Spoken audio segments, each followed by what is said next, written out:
basically, today's article is going to be about greenside bunker and any sand trap that's grading close to the into the green.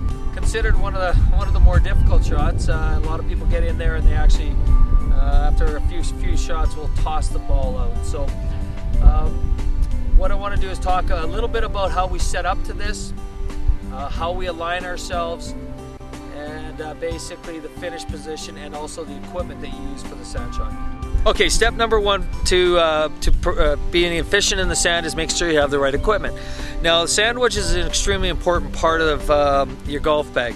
First of all, the sand wedge is the heaviest golf club in your bag, and it makes it a lot easier to actually cut through the sand. But more importantly, it has what we call the bounce. Now, the bounce is this edge right here, and what the bounce actually does is it stops the golf club from digging in. So it'll actually come in, bounce off the bottom of the sand trap, and therefore it won't catch in the sand. So you can see here how the edge, the leading edge, which is this part, is just sitting up off the ground a little bit, opposed to most clubs would be like this. What will happen is that the golf club will enter a couple inches behind the ball and exit a couple inches in front. So really what happens is the bounce on the golf club will stop it from digging in, but the club will travel directly under the ball, and the energy of the club traveling directly underneath the ball will actually in turn send sand into the ball, which in turn will send it out. So it's the energy created of the club traveling underneath, which projects the sand into the ball, which in turn sends the ball out of the sand trap.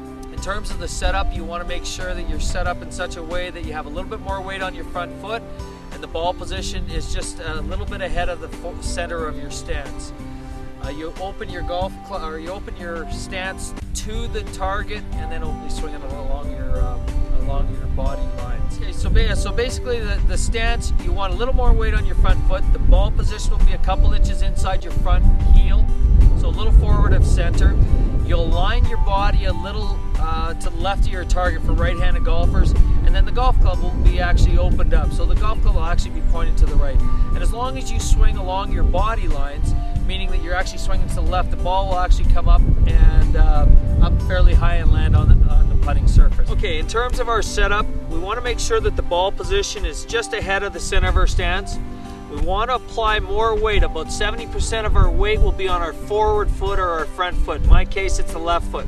So basically, a normal position would be having you square to where you want the ball to go. With a sand shot, you want to open your body or turn it to the left. Okay, so therefore my body now will be aimed left of where the actual target. The target will be out here. Part of the reason why is because I'm opening up my club face. This is square. I open up my club face, which now really, in essence, the club face is pointing here. So as long as I swing along my body lines, which is this line right here, the ball will go straight out towards your target. And that's simply because the club face is open here. Okay, so one of the most common mistakes that golfers will make, they'll get set up in the proper setup position, ball position will be fine, but when they go to make their swing, they'll actually never swing to their finish position, so it'll look something like this. And as a result, the ball typically will end up still stay in the sand trap.